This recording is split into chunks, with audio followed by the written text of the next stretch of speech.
മണ്ണാർക്കാട് പയ്യനടുത്ത് ഇരുചക്ര വാഹനത്തിൽ കാട്ടുപന്നിയിടിച്ച് യുവാവിന് പരുക്ക്. പയ്യനടം സ്വദേശി ഉദയകുമാറിനാണ് പരുക്കേറ്റത്. ഇന്ന് പുലർച്ചെ 3 മണിയോടെയാണ് മണ്ണാർക്കാട് ചന്തയിലേക്ക് പോകുന്ന വഴി അക്കിപ്പാടം ബംഗ്ലാവുപടിയിൽ അപകടമുണ്ടായത്. ശ്രീജിത്ത് ശ്രീകുമാരൻ ചേരുകയാണ് പാലക്കാട് നിന്ന്. ശ്രീജിത്ത്, പരുക്കേറ്റയാളുടെ ആരോഗ്യസ്ഥിതി എങ്ങനെയാണ്? വിവരങ്ങൾ. തോളന് ഉദയകുമാറിന് സാരമായ പരിക്കുണ്ട്, പൊട്ടൽ ഉണ്ട് എന്നാണ് പ്രാഥമികമായി മനസ്സിലാക്കുന്നത്. നമുക്ക് ആ ദൃശ്യങ്ങൾ ലഭിച്ചിട്ടുണ്ട്. എന്തായാലും ഇദ്ദേഹം കൃത്യമായ രീതിയിൽ രാവിലെ ഒരു മീൻ കച്ചവടം നടത്താൻ വേണ്ടി മീൻ എടുക്കാൻ മാർക്കറ്റിലേക്ക് പോവുകയായിരുന്നു. ആ സമയത്താണ് ഇത്തരത്തിൽ പന്നി വന്ന് ഇടിക്കുന്നത്. പ്രധാനപ്പെട്ട വഴി തന്നെയായിരുന്നു, അതുകൊണ്ട് വെളിച്ചക്കുറവുണ്ടായിരുന്നു. രാവിലെ പുലർച്ചയോടുകൂടി ആയതുകൊണ്ട് വെളിച്ചക്കുറവായിരുന്നു. സ്വാഭാവികമായി പന്നി വരുന്നത് കണ്ടിരുന്നില്ല. എന്തായാലും ഇടിച്ച ഉടൻ തന്നെ ഇരുചക്ര വാഹനത്തിൽ നിന്ന് തെറിച്ചു വീഴുകയായിരുന്നു എന്നാണ് പറയുന്നത്.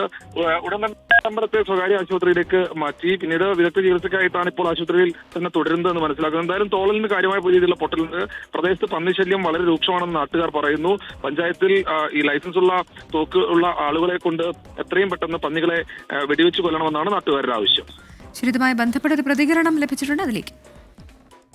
ഞാൻ രാവിലെ മീനെടുക്കാൻ വേണ്ടി വട്ടമ്പല മാർക്കറ്റിലേക്ക് പോവുകയായിരുന്നു. അപ്പോൾ അക്കിപ്പാടത്തിനും ബംഗ്ലാവിൻ്റെ സെൻറ്ററിൽ വെച്ച് പെട്ടെന്നൊരു പന്നി മുഴുവൻ ചാടി. ഞാനും വണ്ടി അവിടുന്ന് വീണു. എൻ്റെ എല്ലിന് പൊട്ടുണ്ട്.